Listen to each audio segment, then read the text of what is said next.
I've only just met, and I'm very, very happy to have him here. His name is Anwar Yusuf Turani, and he was born in East Turkestan, and a lot of us have to check our maps to see where that is because we're not always the greatest at world geography. But he's going to tell you a little bit more about where he comes from. And Anwar began his musical career actually in musical education in the cradle, he said. When he was sleeping in the cradle, I'm going to have him explain that to you, because I didn't have a chance to ask him. But over time, he's mastered several stringed instruments. The rebab, which I'm not familiar with, so I'll have him explain, the tambour and the dutar, which he's going to play for you today. It's a traditional long-neck two-string lute that's found in Iran, Central Asia, and South Asia. Thank you very much for the beautiful introduction for Sister Mariam, and I don't want to add anything at this stage. I just want to start my music. Thank you.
am representing the 35 million East Turkestani people, which is under the occupation of Communist China since 1949. My country is just other side of Afghanistan.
dostlarımdan esnafti Künçkende başım gel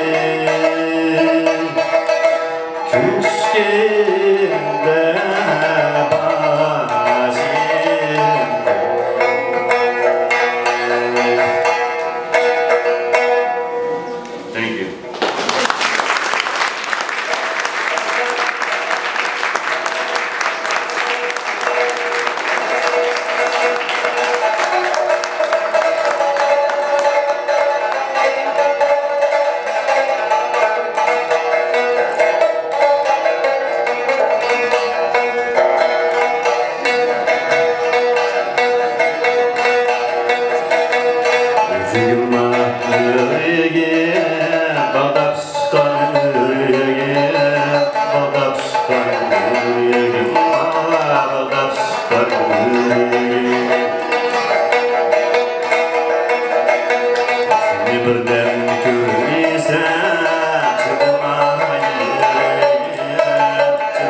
Every once in a while you realize you've just uncovered a jewel, and this is one of those times for me. Someone with that kind of mastery, I'm not a musician, but someone with the kind of mastery that we've just seen over their instrument, I would call a virtuoso. So I think we've been really fortunate and blessed to be able to witness this kind of level of ministry.